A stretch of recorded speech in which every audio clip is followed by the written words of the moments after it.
إن الحمد لله نحمده ونستعينه ونستهديه ونؤمن به ونتوكل عليه ونعوذ بالله من شرور أنفسنا ومن سيئات أعمالنا من يهده الله فلا مضل له ومن يضلل الله فلا هادي له وأشهد أن لا إله إلا الله وأن محمدا رسول الله أما بعد.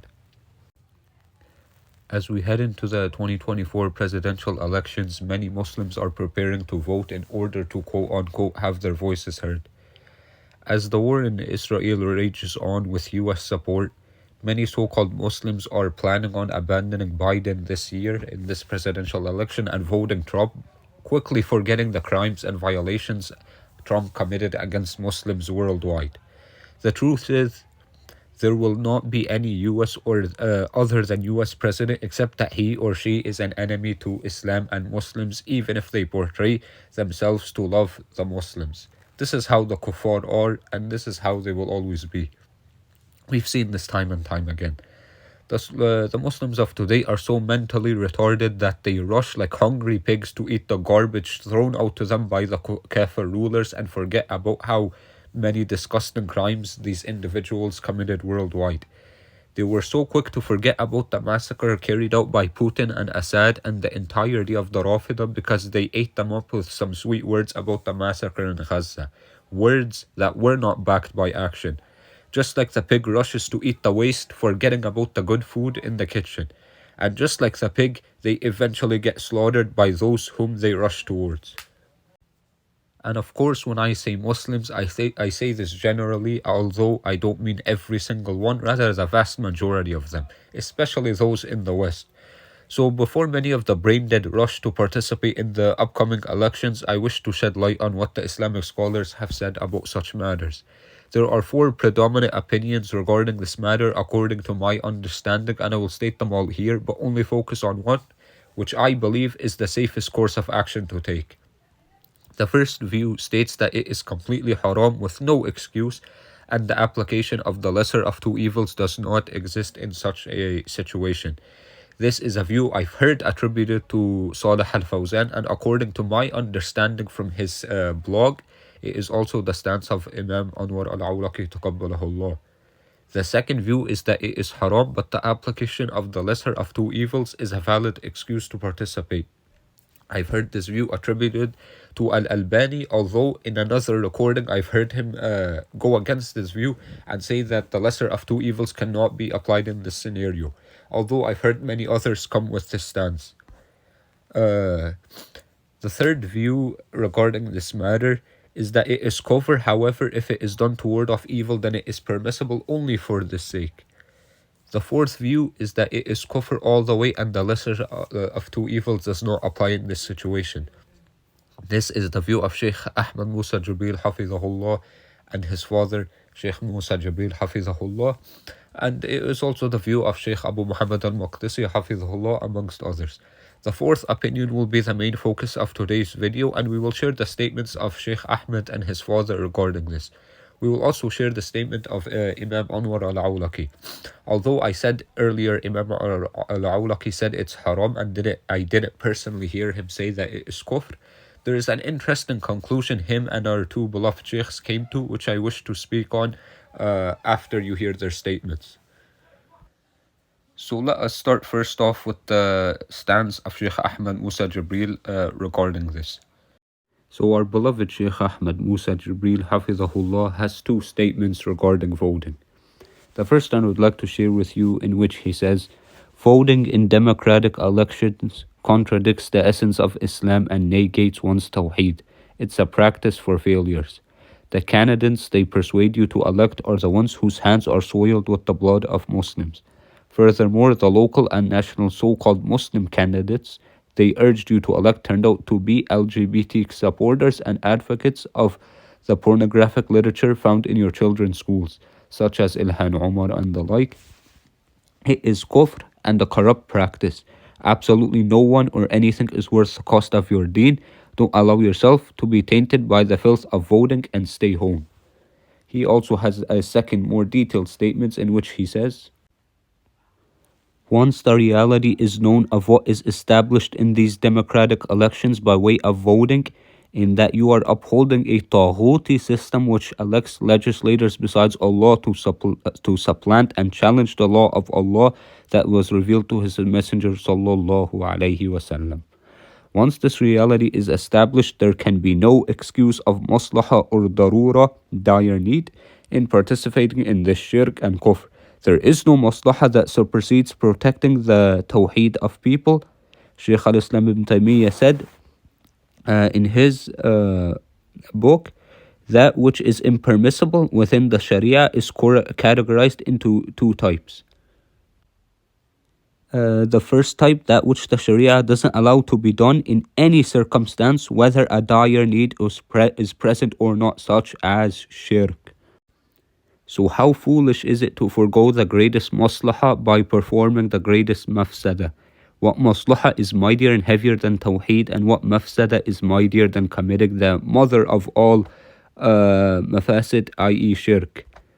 They improperly apply the principle of choosing between the lesser of two evils where it shouldn't and can't be applied, all the while ignoring its necessary conditions and stipulations in its application as it pertains to circumstances like this, such as one being under duress, ikrah, where one is forced to commit two prohibitions, at which point one may choose the lesser of two evils. This is how they misrepresent Shaykh al-Islam ibn Taymiyyah on the matter. Ironically, in their false claim of choosing the lesser of two evils, they're in fact choosing the worst of all evils, the mightiest evil, the evil for which has no evil above it, the evil of participating in shirk. Warding off the evil of shirk always takes precedence over any perceived benefit or maslaha that one can imagine. Shaykh Sulaiman bin Sahman said, if you know that seeking the judgment of the Taghut is Kuffr, then know that Allah says in His book that Kuffr is an even bigger transgression than killing. He says, and Al-Fitna is worse than killing, and Al-Fitna is more severe of a transgression than killing, and Al-Fitna is Kuffr. So if the city and desert inhabitants were to fight until they kill each other off, that would be better than appointing in the lands a Taghut who governs the lands but other than the Sharia of Islam, of which was sent down by Allah upon His Messenger sallallahu alaihi wasallam. So Muslims were boycotted in the valley called, I don't know how to pronounce that, for 3 years, and they later migrated to Abyssinia, all because they refused to compromise in their tawheed nor agree to any kufr. With that, the only exemption is genuine ikrah, a dire compulsion which makes one totally choiceless and helpless, and the baseline to be considered as such in the context of voting is likened to be taken to the ballots and someone having a gun to your head threatening to kill you if you don't vote, and Allah knows best. Shaykh Ahmed Musa Jibril, Hafizahullah, and he also has a video statement regarding voting, which I will play, although his more recently written what he written regarding this matter is more newer than his video. His video is quite old and this is more newer, so I assume that what I've read to you now is his current stance regarding the matter, and what is said in the video is either his old stance or just probably his stance never changed. I don't know, because in his written he seems more strict regarding the matter, while in the video he acknowledges it as a matter of difference of opinion. So that's why I'm not sure if his stance switched over time or not, but to my knowledge this is his latest stance regarding the matter, and I will play the video soon, inshallah. What can we do as a citizen of this country when it comes to election? What are we supposed to do? My idea, and of course I'm just Ahmed Jibril, is do nothing, because why? Really, we don't do nothing. When we vote, all we're doing is degrading ourselves. Why? Because first of all, our count is really doesn't gonna make a difference. Even if it made a difference, you know how politicians are. We've been in this country all this life. They promise, and after they get in the position, all these promises go in the garbage. I mean, I've never heard anything good done. Maybe locally, yes. I've been following since Mayor Hubbard of this city. Yes, locally, we've seen some things, but that's not locally. We're talking about those big leaders who we never seen any good. We vote, and all we do is probably help them in their aggression. And we are here. And we cannot sit and watch and not be involved. we have to do something for us as a Muslim here to be involved politically and to have our voice, heard. Well, first of all, I don't believe it's Islamically right to vote. And let's assume you vote. Did you see any difference when you voted? That answers your question. Yani, even the scholars who they claim that said it's halal said if it's a lesser of the two evils. In this country, I congratulate all those who voted for Bush because your hands are as filthy as his hands in killing your brothers in Iraq and Afghanistan. They said, oh, this guy's better than Clinton and better than, what's the Al Gore. He's better than Al Gore. They said he's better. You said, brothers, you got, wallah, one time I heard this man talk. He said, you guys, you don't know what an experience it is to go in the booth and to vote. It's just a feel. Wallah, he was talking like that. I said, like it's something, subhanAllah, makes you feel so good. And we said, who said Al Gore is better than Bush? Who said Bush is better than Al Gore? Both are evil. In fact, the Muslim countries were better than Al Gore, in Al Gore and Bush's and Clinton's time than they are today. Yeah, there was problems, but no, the Arabic leaders, all these stupid organizations we have, vote for him. All the Muslim organizations said, go and vote for Bush. CARE and MAC and the American, the Arab Muslim over here and Bush. And worse than that, after he won, they bragged. We're the ones in Florida who got him to win with this election. We're the ones. I say congratulations, you massacred a Muslim country. Congratulations, another country's going down. And after that one goes down, a third and a fourth country. Congratulate those filthy hands. You and his hands are the same. The way we do it is when we become real Muslims and we turn to Allah, then Allah is going to help us out. Unfortunately, we don't have that today. We extend our arms to everyone but to Allah. It's like someone who's drowning and he hangs on to someone who's drowning. You hang on to someone who's drowning or you hang on to Allah. We want someone who grasps onto Allah's rope.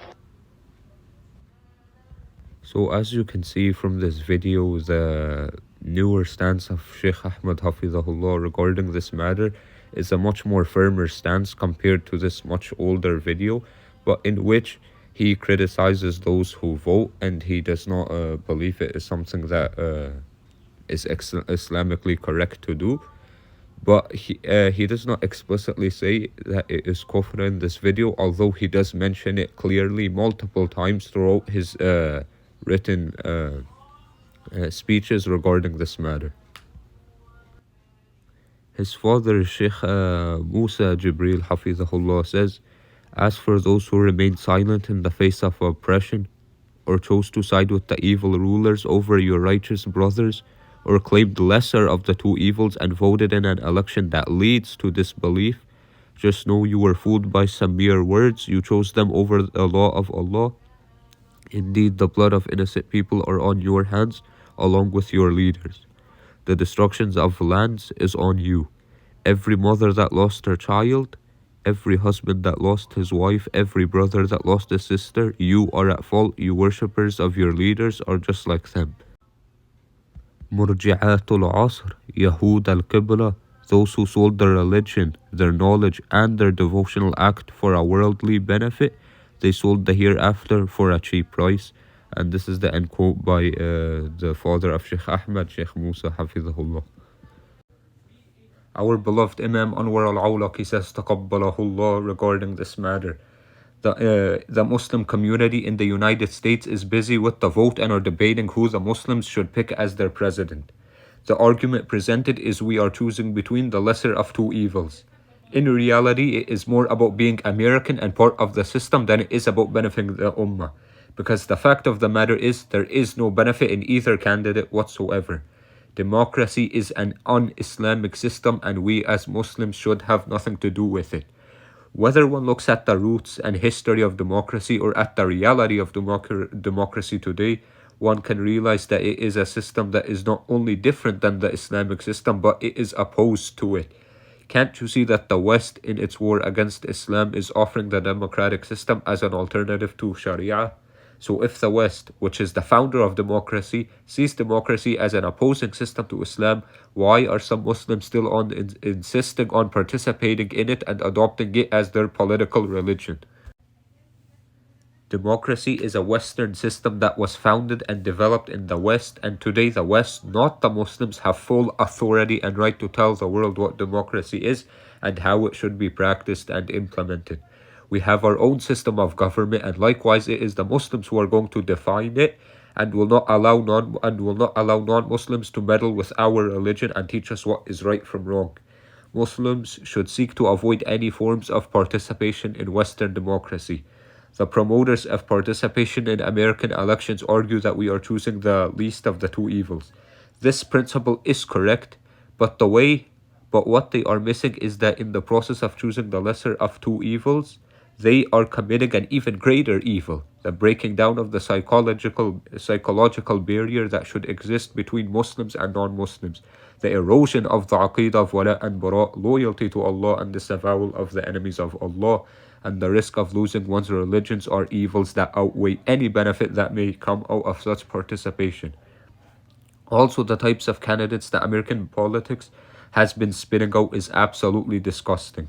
I wonder how any Muslim with a grain of Iman in his heart could walk up to the ballot box and cast his vote in endorsement of creatures such as McCain or Obama.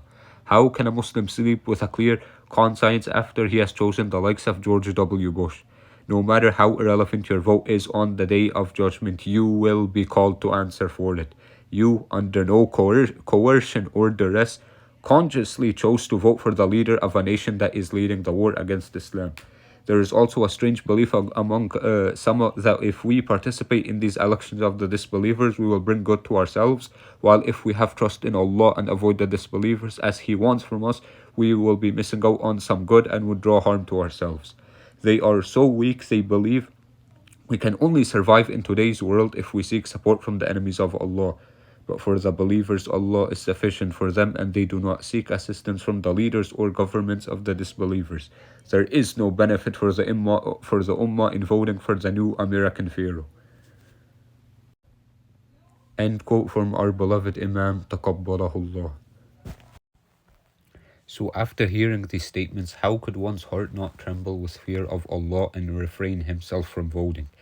Even if you were to say voting isn't Kuffr, then what will you say about the filth on your hands? This is the interesting conclusion which both Imam Anwar and Sheikh Ahmed reached, even though I haven't explicitly heard the former say it's Kuffr, although they both reached the conclusion that you will be asked about the bloodshed that results from your vote. And for this reason is why I quoted Imam Anwar, because even though he didn't claim it's Kuffr, he and the two sheikhs have blamed you for the bloodshed of Muslims worldwide. So then will you fear Allah, or will you take a risk and say the matter is a difference of opinion and go ahead and vote? Even if you were to say you follow the opinion of a different scholar, what if they were wrong? What makes you so sure you won't be held accountable? Why take such risk? Fear Allah, ya ayyuhal muslimun. And here I say, wallahi, that those who claim to be Muslims and take part in elections claiming it is the lesser of two evils, most of them are liars. They use this as an excuse to hide their evil despite it being clear. If you truly believe it is a lesser of two evils, then why do you not only vote but continuously try to persuade the entire community Muslims to vote and share in your action? Why don't you leave them follow their scholarly opinion that puts their heart at ease? Why do you persist in shoving democracy down their throats? This is especially to the heads of the masajid. Why do you hold large feasts with these politicians in the masjid to discuss how you will aid them in winning over the Muslim community as a whole, as you wear your flashy suits rather than thobes? Why honor such people on top of voting for them? Why not keep quiet and silently vote if you truly believe what you're doing is the lesser of two evils? It is because, wallahi, most of them are doing this for worldly gains, each with his own purpose. As for the evil they speak of, the second the Western governments try to show the slightest bit of hostility towards the Muslims, you will find civil rights activists standing against this from every race and religion. The West is a place which portrays itself as a tolerant and accepting society. Anyone who threatens harm to the Muslims never follows up with his threats. It's all just empty threats. For so long, France has been threatening to ban the niqab. Until this day, the Muslim women in France are still wearing the niqab. Wallahi, there is no such dire evil that threatens the livelihood of the Muslims in the West that is so urgent that it requires one to vote in order to ward it off.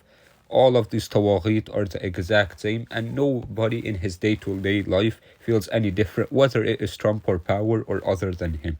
Those who vote do so to please the kuffar and to fulfill their desires. So I ask you all to fear Allah and to not vote in the upcoming 24 presidential election. Wassalamu alaikum wa rahmatullahi wa barakatuh.